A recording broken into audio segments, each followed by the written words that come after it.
I rise today to speak on Bill C-16, the Protecting Victims Act. The name of this bill sets a high standard. Protecting victims is the single most important part of any justice system. Canadians rightfully expect a system that supports those who have been harmed, protects the vulnerable, and holds offenders accountable for their actions. Bill C-16 attempts to address a number of serious issues, including intimate partner violence, sexual exploitation, sexual violence, victims' rights, and delays in our justice system. That expectation has not always been met in our justice system. Too often, victims feel like an afterthought. Too often, families are left waiting for justice. And too often, Canadians are left to wonder whether our justice system is putting the rights of offenders ahead of the safety of communities. Many Canadians saw that in a recent case in Kitchener, where a former neurologist was acquitted on 48 sexual assault charges. Dozens of victims gathered the courage to come forward and share their story, and the justice system left them feeling unheard and brushed aside. I think we can agree in this place that it takes a tremendous amount of courage for a victim to come forward with their experience. When they do, it's so important that we treat them with dignity, listen to their concerns, and ensure their voices are heard. That's why when legislation like this comes forward, we must hold it to a high standard. There are parts of this bill that are steps in the right direction. One of the biggest changes is the creation of a new offense relating to coercive and controlling behaviors in intimate partner relationships. Many people think that the abuse begins when someone's physically assaulted, but it often starts long before that. It starts with manipulation, isolation, and threats. It starts with controlling where a person goes, who they see, who they spend their time with, what they spend their money on, or how they live their daily lives.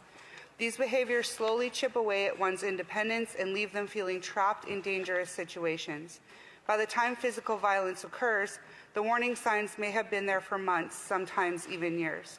Recognizing those warning signs in law is an important step. If intervention can come earlier, lives may be protected and future violence may be prevented. Another story from my riding is a woman who was strangled by her husband in front of their daughter. Today, she and her daughter are living in a domestic violence shelter, trying to rebuild their lives and find safety. Yet, despite having a guilty plea, this man responsible still remains here in Canada illegally. When victims and their families are left in situations like this, they're left asking simple questions. Where's the accountability?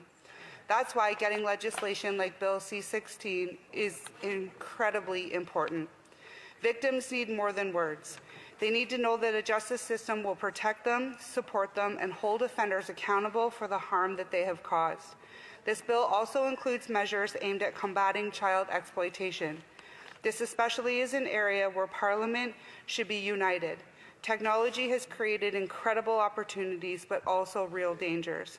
For all the parents in this place, I think we can agree that we're raising children in a world that looks very different from one we grew up in. Predators can reach children so easily through social media, phones, computers, and gaming platforms. These threats are real, and our children need to be protected. This bill also updates the law surrounding intimate images with digital altered sexual images. Whether an image is captured with a camera or generated with AI, the impact to victims is devastating. Reputations can be destroyed, careers can be damaged, mental health can suffer, relationships can be affected. Victims deserve protection regardless of how that image was created. For many victims, navigating the justice system can be overwhelming where they're already dealing with the trauma that it's caused. They may not understand what's happening with their case or how decisions are being made. They may feel lost in a process that can seem focused on everyone except the victim. That needs to change.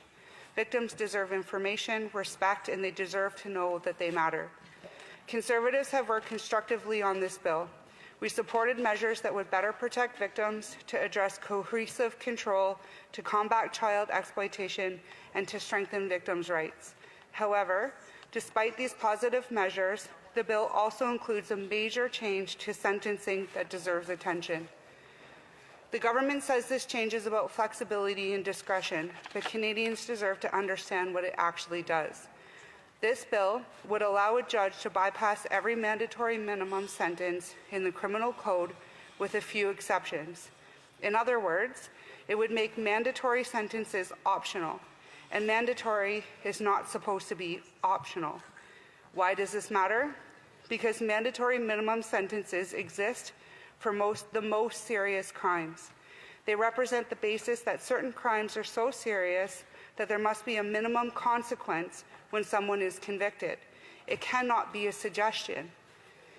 If a crime carries a mandatory minimum sentence, Canadians expect that to mean consistency and accountability across the board. There's no room for victims to wonder if the punishment will fit the crime. If mandatory sentences become optional, confidence in our justice system will be weakened even further. This is why this deserves serious attention. Our justice system already contains flexibility. Police officers use discretion when determining whether or not charges should be laid. Crown prosecutors exercise discretion when determining how cases should proceed. Prosecutors make decisions every day about what charges to pursue and what position to take before the court. When Parliament created a mandatory minimum sentence, it's because Canadians expect a certain level of accountability for a serious crime, and we didn't do that by accident. Canadians may disagree on what that line should be, but they understand that there should be a line. What they do not understand is why Parliament would establish a line and then create a way around it. I hear a lot of frustration from people in Kitchener Centre and frankly across the country about what it feels like a growing gap between what justice system says versus what it actually does. People hear that crime carries a mandatory minimum sentence. They find out that that sentence might not actually be mandatory. They hear that victims are the priority. Then they watch victims spend years navigating a system that feels confusing and overwhelming. They hear that public safety comes first. Then they read stories about repeat offenders just cycling through the justice system again and again and again. Whether those perceptions are fair or not, they're real, and public confidence matters. Our justice system depends on trust. People need to believe that the rules are applied fairly, that serious crimes are treated seriously, and that victims matter, full stop. That is especially important when we're talking about crimes that leave lasting scars on victims, families, and entire communities. The effects of violence do not end when a court case concludes. Victims carry those experiences for years. Children carry them for a lifetime. Families carry them for a lifetime. Anyone who sat across from a victim of violence knows the impact reaches far beyond the courtroom. Accountability matters. Mr. Speaker, not because accountability can undo the harm it caused, it can't, but accountability tells victims that society recognizes the seriousness of what happened to them, and it tells them their suffering matters. Canadians are increasingly concerned about public safety. Repeat offenders cycle through the systems, victims struggle to get justice. So why are we yet again weakening the consequences for offenders while victims try to rebuild their lives? Think about that, Mr. Speaker. While victims are left traumatized, Parliament is creating another pathway for offenders to avoid consequence. That's not what Canadians think when they hear the words Protecting Victims Act. They want accountability, they want consequence, they want confidence that when Parliament says a sentence is mandatory, it actually means that it's mandatory. We want a justice system that protects victims while holding offenders accountable. So, Mr. Speaker, what I would like my community to know is this. I'm not against voting protecting victims in intimate partner violence. I'm not against voting against protecting victims of child exploitation. I am not voting against victims of sexual violence. I am not voting against protecting victims' rights with delays in the justice system. What I am voting against is making mandatory minimums optional, Section 63.